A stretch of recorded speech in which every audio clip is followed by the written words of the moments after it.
जय श्री राम। बहुत बहुत स्वागत करता हूं आप सभी का एक बार फिर से अपने YouTube चैनल पर। मैं पंडित आशीष शर्मा। मेरा आज का ये वीडियो मकर राशि के जातकों के लिए बहुत ज़्यादा खास है। इस वीडियो में मेरी विस्तार से चर्चा रहने वाली है कि आपके जीवन में आने वाले जो 3 महीने हैं यानी अप्रैल, मई और जून, यानी ये 90 दिन कितने ज़्यादा खास रह सकते हैं। क्या विशेषता है इस महीने के अंदर, क्या अच्छाई है, क्या बुराई है, कौन सा ग्रह आपको क्या देने आ रहा है, कौन सा ग्रह आपसे क्या लेने आ रहा है, ये मेरे विस्तार से इस वीडियो में चर्चा रहने वाली है। मेरा ये वीडियो चंद्र राशि पर आधारित है, यानी मकर राशि के जातकों के लिए मेरा ये वीडियो। इस वीडियो में मैं विस्तार से चर्चा करूंगा आपकी शिक्षा, आपका स्वास्थ्य, आपका मान सम्मान, आपका विवाह, वैवाहिक जीवन, आपका भाग्य, आपका कर्म, आपकी नौकरी, आपका लाभ, आपका प्रमोशन। ये सब कोई ना कोई ग्रह की वजह से ही आपके जीवन में होता है, और वो इन 3 महीनों में होगा या नहीं, ये सब मैं आपको बताऊंगा कि ये सभी फैक्टर्स के लिए ये 3 महीने कैसे हैं, जिससे आप अपने आने वाले समय में योजना बना सके भी आने वाले 3 महीने मेरे जीवन में कैसे रहने वाले हैं, और उनकी योजना मैं किस प्रकार से बना के चलूँ। तो आप स्क्रीन पर देख पा रहे होंगे कि जो मैंने प्लेनेट की पोजीशंस दिखाई हैं वो 1 अप्रैल 2023 की हैं। अब हम बात करेंगे कि अप्रैल का महीना, मई और जून के महीने में सभी फैक्टर्स को लेकर आपके जीवन में क्या है, जिसको मैं सामने नोटिफाई भी करूंगा। स्वास्थ्य, सम्मान, शिक्षा, विवाह, वैवाहिक जीवन, धन, व्यापार, नौकरी। आइए शुरुआत करते हैं इस विषय की। और सबसे पहले मैं देखता हूं कि आपका स्वास्थ्य और आपका सम्मान कैसा रहने वाला है। देखिए, आपके लिए एक बहुत बड़ी खुशखबरी अप्रैल के महीने में स्टार्टिंग होती दिखाई देती है कि भले ही आप पर शनि की साढ़े साती का तीसरा चरण चल रहा है, लेकिन शनि की साढ़े साती जब चलती है तब शनि कुछ समय के लिए अस्त हो गए थे। और जब शनि अस्त होते हैं तो शनि कर्म कारक ग्रह है। ये वो प्लेनेट है जो आपकी राशि का मालिक है। कि आप अपने लिए जितनी मेहनत कर रहे थे, आप जिस तरीके से मेहनत कर रहे थे और उस मेहनत का परिणाम आपको जो मिलना था, वो शनि के अस्त होने से कहीं ना कहीं रुक गया, दब गया, या उसका फल आपको उतना मिल ही नहीं पाया। लेकिन शनि अस्त होकर बाहर आ चुके हैं। और जब आपकी राशि का लॉर्ड अस्त होकर बाहर आता है, इसमें दोनों चीजें हैं कि अगर ये ग्रह अस्त होता है तो आपका फायदा क्या था, और अस्त हुआ है तो उसका नुकसान क्या है। फायदा यह है कि शनि की साढ़े साती चलते हुए शनि के जो अशुभ प्रभाव है वो कुछ समय के लिए कम हुए थे। लेकिन नुकसान यह है कि भाई ये आपकी राशि के मालिक के साथ साथ आपके धन भाव का मालिक भी है। और जब आपकी राशि का मालिक यानी आपकी मेहनत, आपके धन का स्वामी ही अस्त हो जाएगा तो आपके द्वारा किए गए प्रयास सफल नहीं होंगे। अस्त का मतलब है अंधा। अब आपकी आपकी आंख पे कोई पट्टी बांध कर कहे कि आप काम करो, तो ना तो आपको रास्ता दिखाई देगा, ना आपको योजना दिखाई देंगी। बस आपको ये पता लगेगा कि मुझे काम करना है, लेकिन कहाँ करना है, कैसे करना है, वो नहीं हो पाएगा। आपकी मेहनत व्यर्थ चली जाएगी। आप बहुत सारी चीज़ों को सिर्फ ढूंढने में ही चले जाएंगे। कि एक अंधा व्यक्ति सिर्फ बहुत सारी चीज़ों को ढूंढने में चला जाता है, जबकि उसके पास अगर आंख हो, रोशनी हो, तो वो परफेक्ट टारगेट पे काम कर सकता है।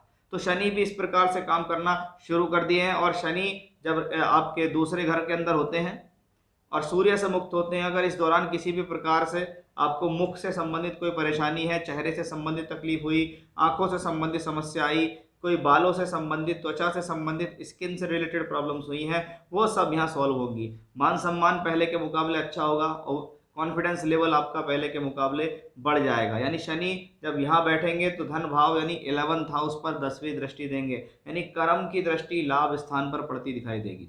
यानी ये कॉम्बिनेशन दिखाता है आपके जीवन में आपके लगातार होने वाले लाभ को, लगातार होने वाले किसी न किसी प्रकार की तरक्की और प्रमोशन को दिखाता है। कि अगर कोई फाइनेंस से रिलेटेड प्रॉब्लम्स अटकी हुई है, अगर कोई पैसे से संबंधित समस्या अटकी हुई है, आपका धन नहीं आ रहा है, पैसा फंस रहा है, प्रमोशन की फाइल चली है, नहीं हो रही, तरक्की नहीं हो रही, तो अब आप ये देखिएगा ये 3 महीने में शनि अवश्य ही इस चीज़ को कराएंगे, क्योंकि शनि अब आपके फेवर में चलते दिखाई दे रहे हैं। तो स्वास्थ्य के तौर पे देखिए, सम्मान के तौर पे देखिए, ये आपके लिए कहीं ना कहीं बहुत अच्छी स्थिति में हमें यहाँ दिखाई दे रहा है।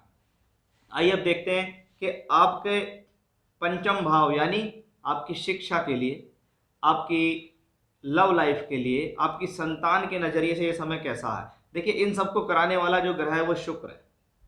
और शुक्र आपके लिए यहाँ पर पंचम भाव का मालिक है।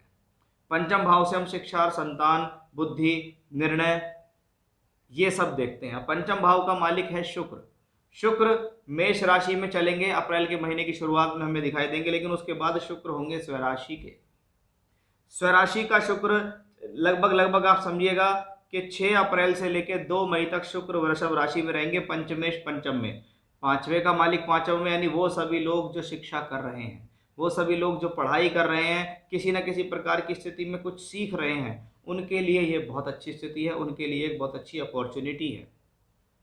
अब शुक्र का पंचमेश पंचम में है, यानी इस दौरान कंसीव हो सकता है। इस दौरान अगर आप देखें तो संतान से संबंधित स्थितियां आपके जीवन में बन सकती हैं। यह समय लव रिलेशनशिप्स के लिए अच्छा है, प्रेम संबंधों को कहीं ना कहीं मजबूत बनाता दिखाई देगा आने वाले ये 3 महीने, क्योंकि उसके बाद शुक्र में परिवर्तन आएगा। शुक्र 2 मई से लेकर 30 मई तक मिथुन राशि में रहेंगे, और मिथुन राशि कहीं ना कहीं इनकी बुध की राशि है और शुक्र उनके मित्र हैं, यानी शुक्र का छठे घर में जाना भी आपके लिए कोई नुकसानदायी नहीं है। शुक्र ग्रह की स्थिति लगातार आपके जीवन में आपकी एजुकेशन, आपकी शिक्षा, आपके विचारों को आगे बढ़ाती दिखाई दे रही है। इस पर किसी भी प्रकार से कोई दुष्प्रभाव बनता नहीं दिखाई दे रहा है।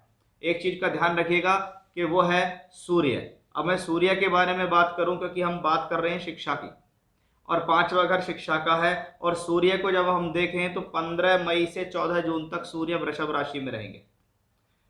अष्टम भाव का मालिक सूर्य पंचम भाव में गोचर करेगा, और उस दौरान पंचम भाव का मालिक छठे घर में होगा। ये स्थिति दर्शाती है कि कभी कभी व्यक्ति अपनी ही गलती से अपना नुकसान कर लेता है, अपने रॉन्ग डिसीजन से अपना नुकसान करता है, चाहे पैसे का नुकसान, चाहे संबंधों का नुकसान, चाहे शिक्षा का नुकसान। तो जब सूर्य पंचम भाव में गोचर करेंगे 15 मई से 14 जून, तब आपको थोड़ा सावधान रहने की विशेष जरूरत दिखाई देती है। अदरवाइज आप अपनी ही गलती से अपनी स्थितियों को खराब कर सकते हैं। शुक्र का एक और परिवर्तन होगा जब शुक्र आएंगे कर्क राशि के अंदर। यह समय होगा 30 मई के बाद का। 30 मई के बाद अगर हम देखें तो शुक्र कर्क राशि में होंगे, लेकिन सूर्य अभी भी आपकी राशि के पंचम भाव में यानी पंचम में ही गोचर करते हुए होंगे। यदि हम देखें तो लगभग आप समझ सकते हैं 15 मई से 15 जून का जो समय है, ये एक महीना आपके लिए थोड़ा प्रॉब्लमेटिक साबित हो सकता है। आपकी शिक्षा में अवरोध डाल सकता है, अच्छी खासी पढ़ाई करते हुए आपके मन को हटा सकता है, रिलेशनशिप्स को खराब कर सकता है, बुद्धि को भ्रष्ट कर सकता है, या कह सकते हैं संतान के साथ जाने अनजाने किसी न किसी प्रकार के संबंधों में खटास आनी भी इसी योग से हमें दिखाई देती है। आइए अब मैं आपसे बात करता हूं कि आपके लिए विवाह और वैवाहिक जीवन से संबंधित स्थितियां क्या हैं। क्या इन 3 महीने में वैवाहिक जीवन कैसा रहेगा, और इन 3 महीने के अंदर विवाह होगा या नहीं। देखिए, विवाह कराने वाला ग्रह आपका चंद्रमा है, जो हर 2.25 दिन में बदलता है, यानी चंद्रमा से विवाह का कोई योग नहीं बना सकते हैं। इसके लिए जरूरी है अन्य ग्रह जैसे बृहस्पति, अन्य ग्रह जैसे शनि, और कुछ कहीं ना कहीं मंगल का भी रोल या सूर्य का रोल भी इस चीजों में देखा जाता है। यदि हम देखें तो चंद्रमा पर किसी भी प्रकार का अशुभ प्रभाव तो हमें दिखाई देता नहीं, लेकिन अगर हम देखें तो बृहस्पति से संबंधित भी कोई प्रभाव इन 3 महीनों में दिखाई नहीं देगा, क्योंकि बृहस्पति लगभग 21 अप्रैल तक ही आपके सप्तम भाव पर दृष्टि देते हैं। यानी 21 अप्रैल तक की स्थिति कहीं ना कहीं विवाह कराने में सक्षम है, लेकिन उसके बाद की जो 3 महीने की स्थितियां हैं वो आपके लिए स्थिति अच्छी दिखाई नहीं देती। हाँ, एक चीज़ों के लिए अच्छी है कि जब शुक्र आपके सप्तम भाव में गोचर करेगा, पंचम का मालिक होके सप्तम में आएगा। ये बात ध्यान रखिए। कब आएगा शुक्र पंचम का मालिक होके? ये आएगा लगभग 30 मई से। पंचम का मालिक सप्तम में हो तो लव रिलेशनशिप्स का मैरिज में कन्वर्ट होना ऐसी स्थिति में देखा जाता है। या लव रिलेशनशिप किसी की चल रही है, वो शादी के लिए बात हुई घर वालों की और आपस में सहमति हो गई और विवाह पक्का हो गया, उस लिहाज से ठीक है। बाकी अरेंज के नॉर्मल तौर पे संबंध नहीं दिखाई देते हैं, लव रिलेशनशिप्स के लिए ये ठीक है। अब वैवाहिक जीवन की बात करें तो वैवाहिक जीवन के हिसाब से भी ये महीना कोई खराब नहीं है। इस पर किसी प्रकार का कोई दुष्प्रभाव नहीं है, किसी प्रकार की कोई समस्या नहीं है। लेकिन 10 मई के बाद मंगल आपकी राशि से सप्तम यानी विवाह स्थान में आएंगे, और वहां पर आके मंगल नीच का होगा। नीच का मंगल अगर सप्तम भाव में गोचर करे तो हस्बैंड वाइफ के बीच में डिस्प्यूट्स करा सकता है, झगड़े झंझट करा सकता है, प्रॉब्लम्स दे सकता है। ये क्या करेगा? क्रोध बढ़ाएगा, एग्रेशन बढ़ाएगा, एक दूसरे से बहस होनी शुरू हो जाएगी, एक दूसरे को जवाब देना शुरू कर देंगे। वो इस मंगल की वजह से है। यानी 10 मई से 30 जून तक का समय आपके लिए टिपिकल है वैवाहिक जीवन के लिए, इसका ध्यान रखिएगा। आइए बात करते हैं नौकरी के लिए, व्यापार के लिए, धन और फाइनेंस के लिए ये महीना कैसा। देखिए, सबसे अच्छी बात क्या है, आपकी राशि से 10th हाउस का जो स्वामी है ये आपके कर्म, आपके व्यापार, नौकरी को दर्शाता है। इस महीने 3 महीनों के अंदर सबसे बड़ा जो मेजर परिवर्तन होने वाला है वो बृहस्पति का होगा। इस बृहस्पति को मैं आपके कर्म से संबंध से अवश्य जोड़ना चाहूँगा। क्यों? क्योंकि आपके कर्म भाव को बृहस्पति की दृष्टि मिलने वाली है। बृहस्पति 21 अप्रैल को राशि परिवर्तन करेंगे और राशि से चौथे घर में आएंगे। जैसे ही वो चौथे घर में आएंगे, वो बृहस्पति आपके दशम भाव को देखेंगे। अब बृहस्पति कौन है? 12वें तीसरे का मालिक, यानी कहीं ना कहीं आपकी प्रोफेशनल लाइफ में स्ट्रगल बढ़ेगा, आपकी प्रोफेशनल लाइफ में ट्रैवलिंग्स बढ़ेंगी, आपकी प्रोफेशनल लाइफ में यात्राएं बढ़ जाएंगी। ये उन लोगों के लिए भी है कि जो लोग ट्रांसफर चाहते हैं, जो लोग परिवर्तन चाहते हैं, जो लोग अपने काम को दूर से जोड़ना चाहते हैं, या जो लोग अपने जीवन में टूर, ट्रैवलिंग, यात्रा, एक्सपोर्ट, इंपोर्ट, ट्रांसपोर्ट, इनका कहीं ना कहीं इन्वॉल्वमेंट चाहते हैं या इनसे रिलेटेड काम करते हैं, उनके लिए ये कॉम्बिनेशन अच्छा होगा। वहीं बृहस्पति राहु के साथ भी होंगे तो थोड़ा धन से संबंधित इन्वेस्टमेंट सोच समझकर आपको करना होगा। ये बृहस्पति लगातार आपके 10th हाउस को दृष्टि देंगे, यानी दशम भाव पर बृहस्पति का प्रभाव आपके कार्य क्षेत्र को अवश्य ही एक नई मूवमेंट देने जा रहा है। इस दौरान आपके जीवन में कुछ नया परिवर्तन या नई मूवमेंट होनी दिखाई दे रही है, ये हमें स्पष्ट रूप से हम इसको यहाँ कह सकते हैं। अब दशम भाव का मालिक शुक्र है।